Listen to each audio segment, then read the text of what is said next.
에베소서 3장 말씀 중심으로 에베소 교회를 위한 기도라는 제목의 말씀으로 하나님 말씀 나누도록 하겠습니다. 물론 우리는 에베소라고 하는 곳을 잘 모르지만 2000년 전에 에베소라고 하는 곳을 간략하게 살펴보면 다음과 같습니다. 에베소는 소아시아의 수도입니다.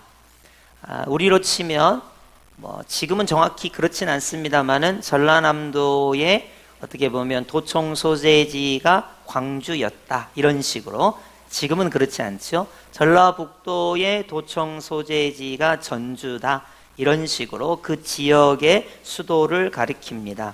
그래서 에베소는 에베소, 서머나, 버가모, 두아디라, 사데, 빌라델비아, 라오디게아라고 하는 이 7개 지역을 중심으로 그 지역의 수도라고 할 수 있습니다.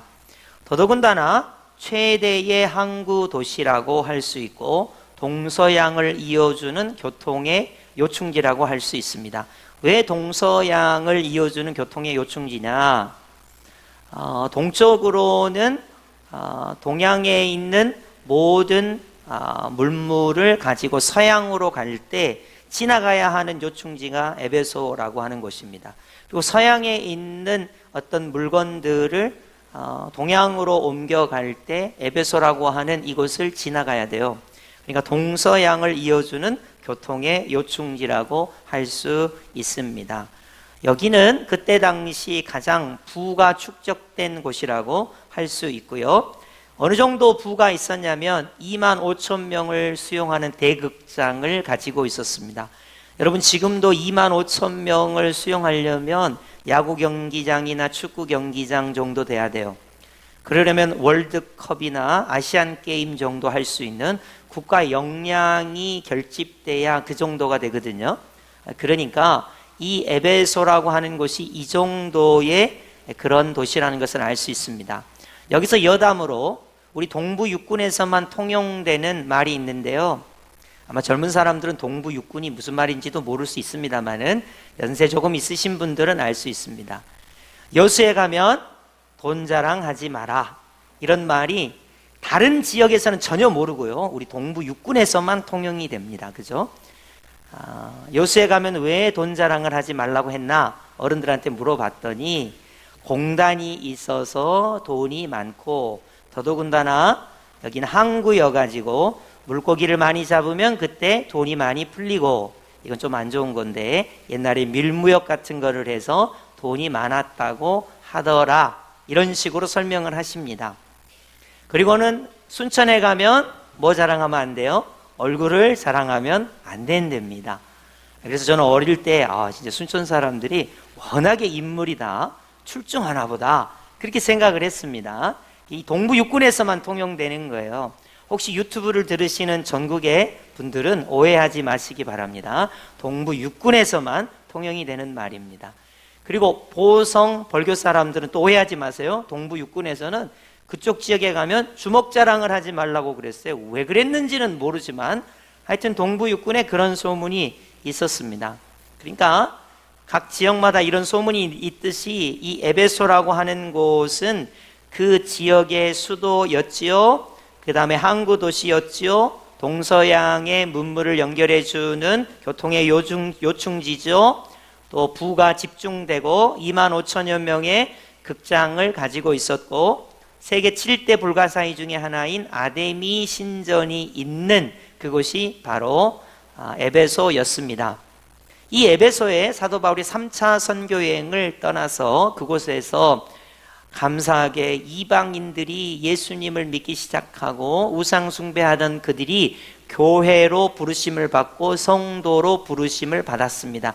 물론 많은 사람이 믿었다고는 할 수 없으나 그 지역에, 에베소 지역에 에베소 교회가 생기게 된 것입니다. 사도 바울이 옥에 갇혀 있으면서 옥중서신인 에베소서를 쓰면서 그들에게 다음과 같은 표현을 합니다. 에베소서 2장 1절부터 3절을 한번 보시면, 허물과 죄로 죽었던 너희를 살리셨도다. 대부분 이방인이고 우상 숭배자인데 죄로 죽었던, 죽음으로 죽었던 마귀의 종노릇 하던 너희를 예수님의 복음으로 너희를 살렸다, 이런 표현을 씁니다. 2절 보시면 세상 풍조를 따르고 공중의 권세 잡은 자를 따랐다. 그러니까 이전에는 죄의 종노릇, 죽음의 종노릇, 마귀의 종노릇 하던 너희가 이제는 예수님을 믿고 교회가 되고 성도가 되었다는 거예요. 3절을 보시면 본질상 진노의 자녀이었다. 그런데 지금은 예수님을 믿고 교회가 되었다, 성도가 되었다입니다. 우리랑 비슷하지 않아요? 우리도 반만년 역사 동안에 언제 하나님의 자녀였던 적이 있습니까? 지금에야 복음을 듣고, 반만년 역사 동안에 우리가 무속신앙에, 불교에, 유교에 있다가 이제 예수님을 믿고 교회로, 성도로 부르심을 받았습니다. 그래서 에베소서는 교회론이 참 중요한데, 예수님은 교회의 머리가 되시고 교회는 그리스도의 몸이 되고, 그리고 우리 같은 사람들, 성도들은 그 몸의 지체가 된다고 하는, 사도 바울이 에베소서를 통해서 교회라고 하는 것을, 이론을 성립하게 됩니다. 다시 한번 설명할게요. 예수님은 교회를 통치하고 다스리시는 교회의 머리가 되시고, 그리고 교회는 그리스도의 몸이요, 성도들 하나하나는 그 몸의 지체가 된다는 것입니다. 그래서 이것을 연합의 원리라고 합니다. 여러분이 성도들을 하나하나 보시면, 어떤 성도들은 신앙생활을 잘해서 성화가 잘 되고 본받을 만한 분들이 있는가 하면, 어떤 분들은 저분 때문에 내가 너무 힘들다 하는 분들이 있을 수 있어요. 그래서 각 지체에 대해서 다음과 같이 한번 생각해 보시면 좋겠습니다. 제가 몸의 지체 중에서 제일 성가시고 귀찮아하는 지체가 하나 있는데, 그거는 발톱입니다. 발톱. 도대체 이 발톱은 어디에 쓸까? 아무리 생각해 봐도 발톱은 쓸 데가 없어요. 여러분, 발톱은 뭐 양말이나 신발에 가려 있기 때문에 보이지도 않죠. 그리고 허리가 불편하신 분들 허리 숙여서 손톱 깎기로 발톱 깎으려면 보통 고역이 아닙니다. 이 굉장히 성가시거든요. 도대체 이거 어디다 써먹나 그러다가, 제가 어느 날 운동을 하다가 운동을 심하게 하던 탓에 발톱이 빠진 적이 있습니다. 발톱이 빠지니까요, 거기가 얼마나 아픈지 몰라요. 평상시 발톱이 있을 때는 몰랐는데 발톱이 없으니까 양말만 닿아도, 신발만 닿아도, 힘만 줘도 거기가 너무너무 아픈 거예요. 그래서 새삼 깨달았어요. 발톱이 이래서 필요한 거구나. 여러분, 교회를 보시면 교회의 머리는 예수 그리스도, 그리고 그의 몸인 교회, 성도들 한 사람 한 사람은 하나님께서 보실 때 지체로 부르셨는데 모두 다 예수 그리스도의 몸인 교회에 연합되어 있는 지체인 것입니다. 여러분이 보실 때 저 사람은 발톱 같아, 저 사람은 참 힘든 사람이야, 그렇게 생각하지 마시고, 물론 언어나 행동이나 말에 있어서 부족한 부분이 있을지라도 교회의 머리는 예수 그리스도시요, 그의 몸인 교회요, 성도 한 사람 한 사람은 예수님과 연합되어 있는 그의 지체라는 것을 고백하시는 우리 성도님들이 되시기를 바랍니다. 이제 그리고 나서 감옥에 갇혀 있는 사도 바울이 이 에베소 교회를 위하여 기도 제목을 놓고 있습니다. 자, 그리스도의 몸인 교회, 지체인 성도들을 위하여 다음과 같이 기도하는 거예요. 오늘 이 사도 바울이 교회요, 성도로 부르심을 받은 이방인이면서 예수님 믿은 지 얼마 안 된 에베소 교회 성도들에게 다음과 같은 기도 제목을, 기도를 하고 있습니다. 우리가 이 기도를 한번 배워봤으면 좋겠다고 생각이 됩니다. 14절과 15절, 이러므로 내가 하늘과 땅에 있는 각 족속에게 이름을 주신 아버지 앞에 무릎을 꿇고 비노니, 이제 기도한다는 거예요. 과연 옥에 갇혀 있는 사도 바울은 에베소 교인들을 위해서, 교회를 위해서, 성도를 위하여 어떻게 기도하고 있는지 살펴보겠습니다. 오늘 본문 16절 우리 다 함께 합독해 보겠습니다. 시작. 그의 영광의 풍성함을 따라 그의 성령으로 말미암아 너희 속 사람을 능력으로 강건하게 하시오며. 아멘. 첫 번째 단락은 성령으로 말미암아입니다. 여러분이 기도하실 때 얼마나 성령님을 인격적으로 요청하시는지 알 수는 없으나 대부분의 사람들이 성령을 요청할 때는 부흥회 같을 때, 금요 성령 집회 같을 때, 기도할 때만 성령님을 요청해야 된다고 생각합니다. 여러분 그렇게 생각하시면 안 되고요. 자, 우리 예수님께서 십자가에 죽으셨습니다. 그리고 부활하셨습니다. 승천에 가시면서 교회나 성도에게 꼭 부탁하신 것이 있습니다. 성령님께서 강림하시는데 예수님이 하나님 보좌 우편에 올라가시면 성령님께서 강림하셔서 진리의 영으로서 예수를 더 나타내고 예수님을 더 잘 믿게 하고 성도로서 교회로서 살아갈 수 있도록 역사하시는 분이 성령 하나님이세요. 그렇기 때문에 오늘날 우리가 신앙생활할 때 가장 중요한 것은 성령님으로 말미암아 가정생활을 하고 성령님으로 말미암아 학교에서 공부하고 직장생활을 하고 성령님으로 말미암아 사람을 만나고 성령님으로 말미암아 우리가 활동을 해야 한다는 거예요. 근데 사람들은 거꾸로 생각해요. 부흥 집회 가서 성령님을 에너지로 끌어당겨야지. 내가 지금 힘든 일이 있으니까 이것을 극복하기 위해서 성령님을 에너지원으로 끌어당겨야지, 이런 식으로 생각해요. 여러분, 성령님은 에너지거나 물질이 아니시고요. 성령님은 삼위일체 하나님이십니다. 성부 하나님, 성자 예수님, 성령 하나님으로서 그 영광과 권능이 동등하시면서 한 분 하나님이시고, 성령 하나님은 성자 예수님의 영이시고 성부 하나님의 영이신 이 성령 하나님께서는 예수님을 진리로 가르쳐 주시고 성도가 서로 교통하게 하고 교회가 믿음으로 살아갈 수 있도록 역사하시는 분이 성령 하나님이세요. 그러니까 우리는 때마다 시마다 성령 하나님을 인격적으로 우리의 마음에 영접해야 돼요. 부흥의 때라든지 기도할 때라든지 방언을 구하기 위해서 에너지원으로 성령님을 모시는 게 아니라 우리는 때마다 시마다 성령님께서 나를 가르쳐 주시고 인도해 주시고 성도로서 교회로서 우리가 견인되고 성화되고 영화의 길을 걸어갈 수 있도록 성령님께서 나를 인도해 달라고 성령으로 말미암아를 우리는 매번 매 순간마다 해야 한다는 것입니다. 자, 그러면 성령으로 말미암아 어떤 기도를 하고 있습니까? 16절을 다시 보십시오. 성령으로 말미암아 너희 속사람을 강건하게 하시오며 라고 사도 바울은 사도 바울은 옥중에서 이 에베소 교인들에게 기도하고 있습니다. 요약하면 성령으로 말미암아 속사람이 강건하게 해 주십시오, 이렇게 표현을 하고 있습니다. 여러분, 속사람에 대해서 한번 생각해 보겠습니다. 자, 속사람, 겉사람 구분할 수 있는지 여러분 한번 보세요. 자, 여러분 겉사람 한번 보세요. 자, 속사람 한번 보세요. 구분이 될까요? 이게 상당히 난해한 말입니다. 성령님께서 속사람을 강건하게 해달라고 하는데 겉사람은 아무래도 살, 가죽, 뼈 이런 걸 말하는 것 같고, 속사람은 살, 가죽, 뼈 빼면 내 안에 무슨 속사람이 있나? 이런 참 고민을 두게 합니다.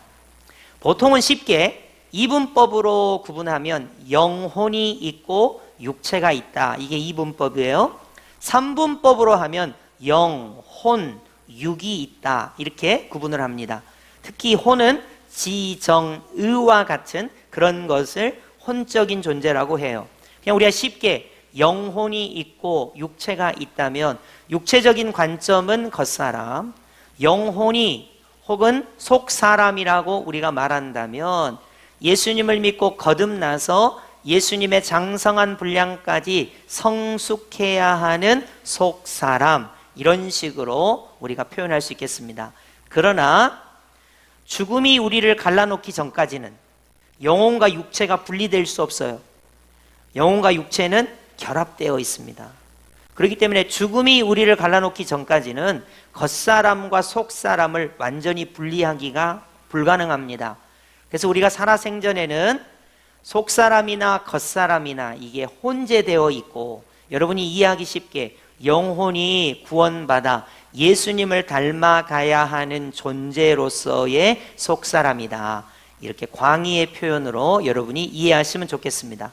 반대로 겉사람은 육적인 거 좋아하고 영적인 거하고 관계가 없고 구원과 관계가 없는 세상의 풍속을 따라 살아가는 육적인 사람을 표현할 때 겉사람이라고 표현하는 경향이 있습니다. 그러나 다시 한번 말씀드리면 죽는 순간까지도, 죽기 전에는 절대로 속사람과 겉사람을 완벽하게 구분할 수는 없습니다. 그렇기 때문에 우리가 영육이 강건하기를, 이런 식의 종합적인 표현을 좋아하시면 되겠습니다. 사도 바울이 에베소 교회 교인들에게 성령으로 말미암아 너희의 속사람이 강건하기를 기도한다, 이렇게 말하고 있습니다. 여러분, 이런 기도 들어본 적 있습니까? 여러분이 기도하실 때 그 사람 병 고쳐주세요, 그 사람 돈 많이 벌게 해주세요, 그 사람 승리하게 해주세요, 시험 잘 보게 해주세요, 이런 기도는 했지만, 여러분이 만약 그 사람이 성령님으로 말미암아 그 사람의 속사람이 강건하게 해주십시오, 이렇게 기도하는 기도를 들어본 적이 있습니까? 저는 공적인 기도에서도 이런 기도를 거의 들어본 적이 없습니다. 여러분, 이 사도 바울이 옥에 갇혀 있으면서 에베소 교회 교인들이 성령님으로 말미암아 그들의 속사람이 강건해지게 해주십시오, 이렇게 기도하고 있습니다. 여러분, 사실 우리는 겉의 것에 신경을 쓰죠. 영양소 공급, 그 다음에 건강검진, 병이 있고 없고 이런 거 굉장히 많이 신경을 써요. 그러다 보니까 그런 기도는 많이 하지만 성령님으로 말미암아 그 사람의 속사람이 강건해지게 해주십시오, 이런 기도는 꿈에도 하지 않았습니다. 여러분, 가장 중요한 것은 육적인 부분도 중요하지만 그 사람의 속사람이 강건한 거예요. 자, 육적인 부분이 약하다고 합시다. 그래서 속사람이 연약해하고 힘들어하고 근심할 수 있습니다. 그러나 육적인 부분이 연약해도 속사람이 강건하면 어떻게 됩니까? 그 속사람이 성령으로 말미암아 강건하여 육체적인 연약함을 극복할 수가 있습니다. 근심을 극복할 수가 있는 거예요. 그래서 우리가 근본적인 기도라고 하면 성령으로 말미암아 그 사람의 속사람이 강건하게 해주십시오. 여러분, 육체적인 질병도 속사람이 강건해서 그것을 극복할 수 있어야 됩니다. 고난도 역경도 힘든 것도 성령으로 말미암아 속사람이 강건해서 그것을 극복할 수 있어야 됩니다. 여러분이 여러분 자신을 위해서 기도할 때 성령님, 저를 감동 감화시켜 주셔서 나의 속사람이 강건하게 해주세요. 여러분, 신앙생활을 수십 년 했는데 신앙이 잘 안 자는 사람들 있죠. 교회 가기가 싫어요. 수십 년을 교회 다녔는데 갈 때마다 힘들어요. 기도를 하려고 그러면 기도가 잘 안 돼요. 말씀대로 순종하려고 그러면 순종하기가 힘들어요. 그럼 뭐가 문제일까요? 오늘 본문의 기도에 의하면 성령으로 말미암아 속사람이 강건하지 않기 때문이라고 말할 수 있습니다. 왜 나는 수십 년을 교회를 다니는데 매번 교회 갈 때마다 교회가 가기 싫냐? 성경 말씀만 들으면 왜 이렇게 졸리냐? 기도를 하려고 그러면 왜 이렇게 기도가 길게 안 되고 기도가 이렇게 방해를 받는지 모르겠어요. 성경을 읽으면 까만 거는 글자요, 하얀 거는 종이로밖에 안 보이냐? 이런 거에 대한 문제는 성령으로 말미암아 속사람이 강건하지 않기 때문입니다. 자, 한번 설명을 할 테니까 잘 들어보세요. 자, 예수님을 믿었습니다. 예수님을 믿고 거듭났습니다. 그럼 이전에 나는 죽었습니다. 그래서 새로운 내가 태어났어요. 그때 거듭났다, 이렇게 말한단 말이에요. 근데 사람들은 오해를 해요. 여러분이 성인이 돼서 신앙 고백을 해서 예수님을 믿었기 때문에, 몸도 컸기 때문에 여러분의 속사람이 컸다고 생각하지만 그건 오해예요. 속사람이 이제 막 태어난 거예요. 그래가지고 자라야 돼요. 말씀과 기도와 찬양으로 그리스도 예수의 장성한 분량이 될 때까지 자라야 한다고요. 근데 속 사람이 자라지를 못하는 거예요. 계속 깐난장이로 있어요. 맨날 울어요. 발버둥만 쳐요. 먹을 것 찾고 땡깡 부리고 누군가 나만 위해서 해줘야 되겠다고 생각하고 속 사람은 자라지 않고 여러분의 육체는 번듯이 컸어요. 왜냐하면 여러분 신앙 고백을 하고 예수님을 믿고 세례를 받을 때는 적어도 어느 정도 커야 되는 거 아니겠어요? 그러니까 육체적으로 컸을 때 예수님을 믿었는데 그것이 속 사람이 자랐다고 오해를 하는 경향이 있습니다. 그래서 우리에게 반드시 필요한 기도가 성령님으로 말미암아 나의 속 사람이 그 사람의 속 사람이 강건하여지기를 원한다. 사도 바울이 이렇게 기도하고 있는 거예요.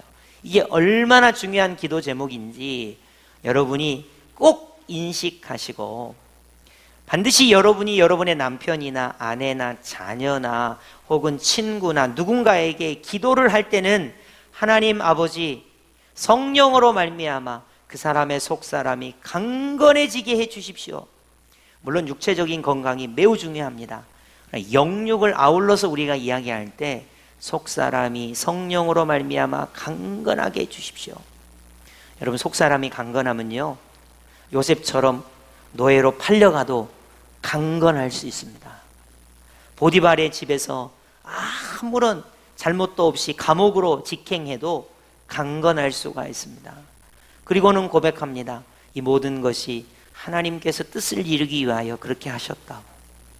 여러분 다니엘처럼 포로로 끌려가도 그곳에서 뜻을 세워서 기도할 수 있는 것은 그의 속사람이 성령으로 말미암아 강건하기 때문입니다.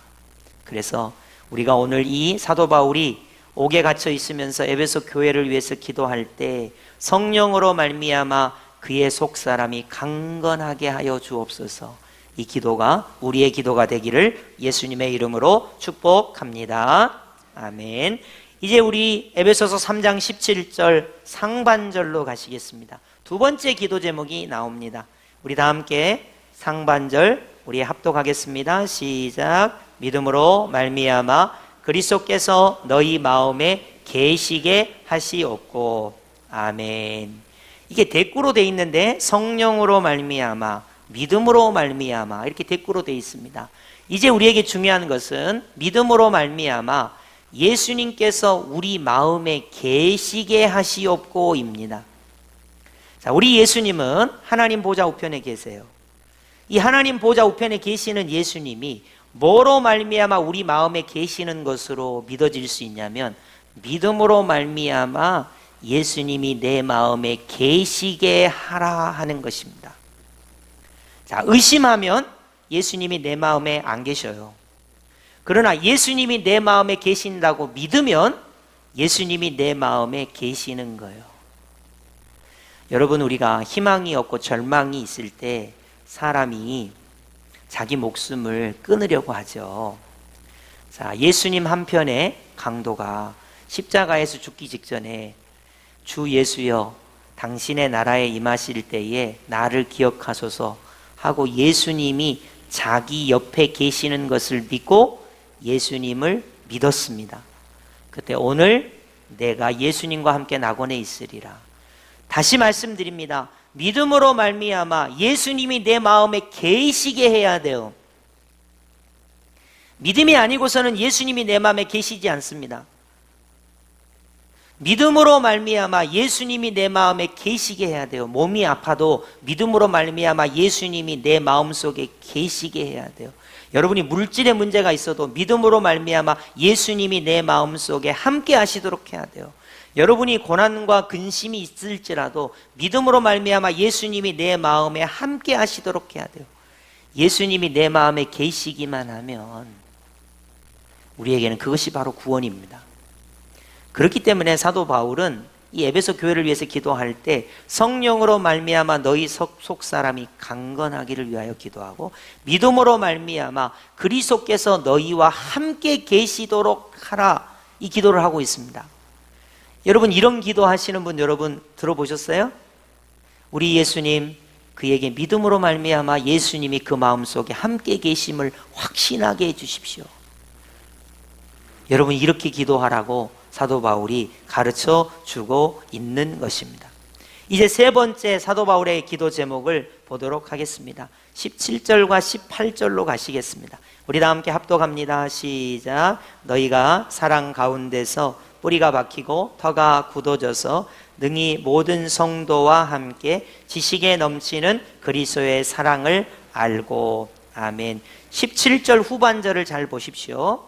뿌리가 박히고 터가 굳어져서, 여러분 뿌리라는 말은, 뿌리가 박힌다는 말은 나무와 같은 식물을 가리킬 때 뿌리가 박히고, 터가 굳어져서라는 말은 건축물 같은 터가 굳게 그 위에 서는 것을 말합니다. 그러니까 식물이나 건물을 말하는 건데, 우리 교회가, 우리 성도가 사랑 안에서 뿌리가 박히고 터가 굳어져서 뭐를 알아야 하냐면 그리스도의 사랑을 알기를 원한다 하는 것입니다. 자, 우리의 토대는 나의 인격이나 나의 노력이 아니에요. 우리의 토대는 그리스도의 사랑을 토대로 하고 있다는 것입니다. 다시 말합니다. 우리가 뭔가를 관계를 가질 때 우리의 토대는 내 자존심, 내 실력, 내 인격, 내 참음이에요. 우리가 보통 어떻게 하냐면, 나 한 번 참는다, 두 번 참았다, 근데 세 번은 안 돼, 세 번 때는 내가 못 참아, 이런단 말이에요. 근데 우리가 뿌리를 두고 털을 잡아야 할 토대는 어디냐면 그리스도의 사랑에 뿌리를 두고 토대를 잡으라는 거예요. 자, 우리가 한 번만 용서했어요, 두 번만 용서했어요, 세 번째는 안 돼요. 왜냐하면 그 토대가 나에 있기 때문이죠. 그러나 우리의 토대는 어디에 있냐면 그리스도의 사랑의 뿌리를 내리고 그리스도의 터전에 우리의 건물이, 우리 신앙이 서 있으면, 그리스도의 사랑을 알면, 여러분 우리 예수님께서 뭐라고 했습니까? 누가 오른편 뺨을 딱 때렸어요. 그럼 그리스도의 사랑을 알고 왼뺨을 돌려댑니다. 누가 속옷을 달라고 합니다. 내 실력으로는 절대로 겉옷을 줄 수가 없어요. 어떻게 우리 실력으로, 우리 인격으로 겉옷과 속옷을 줄 수 있겠습니까? 그리스도의 사랑을 알고 주는 것입니다. 억지로 오리를 가자고 하면 어떻게 십리를 가겠습니까? 그리스도의 사랑을 알고 우리가 그것에 의하여 그 뿌리를 우리가 거기다 내리고 그리스도의 사랑이라고 하는 터전 위에 우리가 지어졌다면 그리스도의 사랑을 알고 라는 기도 제목이 응답되기를 원한다는 것입니다. 여러분이 남편과 아내와의 관계를 한번 잘 생각해 보세요. 수십 년 살았는데 이 남편이 나한테 한 모진말이 이 머릿속에 다 들어있단 말이에요. 이 시댁에서 한 행동이 다 이 속에 들어있다고요. 그러니까 도저히 내 실력으로는 이 사람을 사랑할 수가 없어요. 여러분 요즘 같으면 참 그 의료 분쟁이라는 게 참 미묘합니다. 의사 선생님들의 입장도 이해는 됩니다.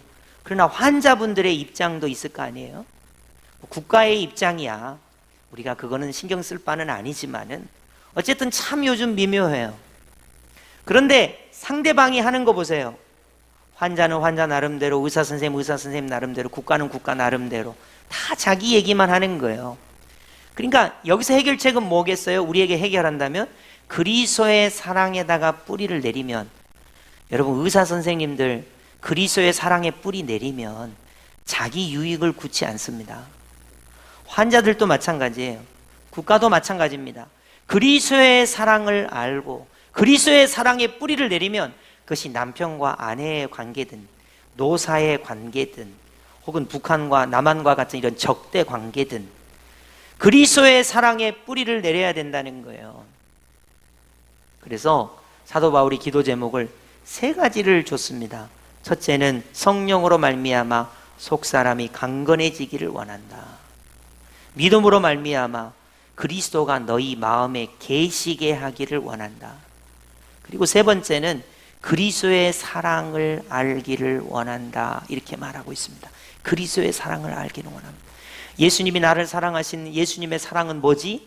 이 예수님의 사랑에 대한 반응은 나는 어떻게 해야 되지? 이렇게 하기를 원한다는 거예요. 그리고는 19절에 가면 예수의 사랑을 어느 정도로 알아야 하는지 19절에 설명하고 있습니다. 자, 예수의 사랑의 너비를 좀 알아라. 너비.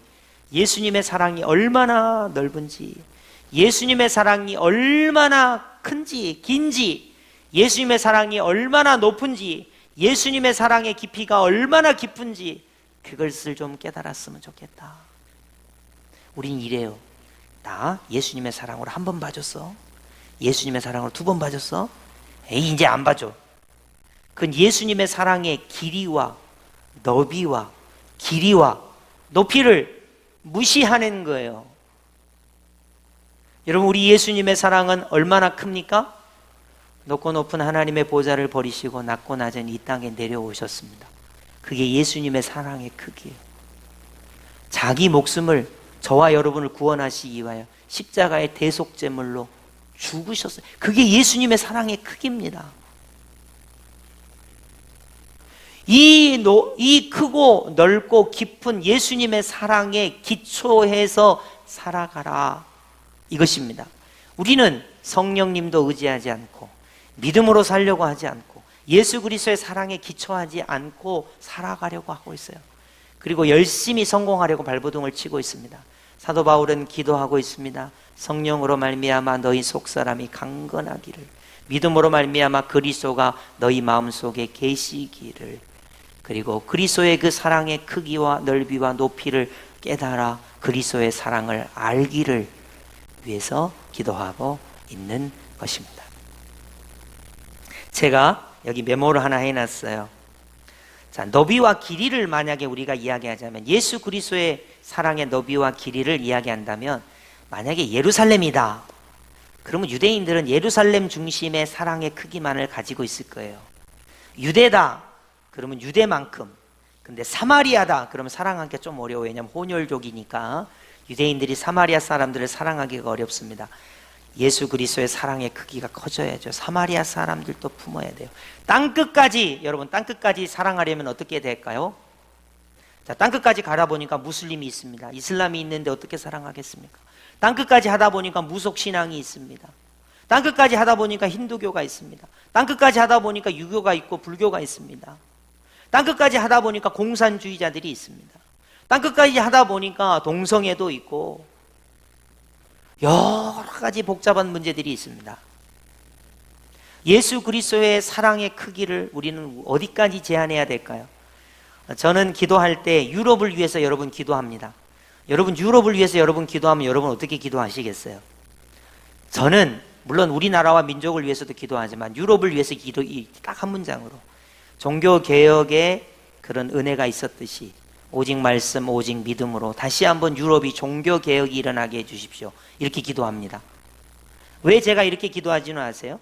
그리스도의 사랑의 크기가 나만을 위해서, 나는 예수 그리스도의 사랑을 받아야 돼, 나는 예수 그리스도의 은혜로 나 혼자 구원받아야 돼 하기에는 예수 그리스도의 사랑의 크기가 너무 커요. 그래서 유럽을 위해서 기도하는 거예요. 여러분, 제가 아프리카를 위해서 기도합니다. 기근이 있고 민족 간의 분쟁이 있는 그 땅에 예수의 나라가 임하게 하여 주옵소서, 그렇게 기도합니다. 왜 아프리카를 위해서 기도합니까? 우리도 먹고 살기가 복잡한데 예수의 사랑의 크기가, 그 깊이가, 넓이가, 너비가 그만큼 큰 겁니다. 그 사랑을 알아야 해요. 여러분, 우리가 중동 지역을 위해서 기도할 때 왜 우리가 무슬림을 위해서 기도해야 합니까? 왜 우리가 가자지구 전쟁을 위해서 기도해야 됩니까? 왜 우리가 우크라이나 러시아 전쟁 종식을 위해서 기도해야 됩니까? 왜 지진이 난 곳, 왜 홍수가 난 곳, 왜 박해를 받는 수많은 사람들을 위해서 우리가 기도해야 됩니까? 왜 나만을 위해서 살아야지 다른 사람을 위해서 우리가 그렇게 해야 됩니까? 그것은 바로 그리스도의 사랑을 알되 그 너비, 길이, 높이, 깊이를 알아가기 때문입니다. 그렇게 기도하고 있습니다. 그러나 오늘날 많은 그리스도인들은 성령님으로 말미암아 살지 않습니다. 믿음으로 말미암아 살지 않습니다. 그리스도의 그 크신 사랑을 알아가기를 원치 않습니다. 그래서 사도 바울이 감옥에 있으면서 이 에베소 교회 교인들에게 첫 번째 기도 제목, 성령으로 말미암아 너희 속 사람이 강건하기를 원한다. 두 번째, 믿음으로 말미암아 그리스도께서 너희 안에 계시기를 원한다. 세 번째, 예수님의 사랑의 그 너비, 길이, 높이, 깊이를 알아서 그 예수 그리스도의 사랑의 토대로 살아가기를 원한다. 이 세 가지 기도 제목을 에베소 교회에 우리에게 말씀하고 있는 것입니다. 여러분은 기도하고 계십니까? 어떤 기도 제목으로 기도하십니까? 오늘 사도 바울이 에베소 교회에 주신 이 귀한 말씀이 우리 여수 성도교회 또 여러분 성도요 교회로 부르심을 받은 여러분의 기도 제목이 되기를 바랍니다. 그리고 이제 마지막으로 하나님의 이 모든 충만하심이 충만하게 하여 주옵소서, 이렇게 기도를 마무리하고 있는 것입니다. 여러분의 기도의 제목이 이러한 사도 바울이 옥에 갇혀서 에베소 교회를 위하여 기도하는 것처럼 이러한 기도 제목이 되기를 바랍니다. 제가 몇 번을 반복했기 때문에 여러분이 이거를 외우셨으면 좋겠어요. 성령으로 말미암아 속사람이 강건해지기를 원합니다. 믿음으로 말미암아 그리스도께서 너희 안에 계시기를 원합니다. 그리고 그리스도의 사랑을 알기를 원합니다. 여러분, 이 기도가 우리의 기도요 응답되는 역사가 있기를 예수님의 이름으로 축복합니다. 아멘.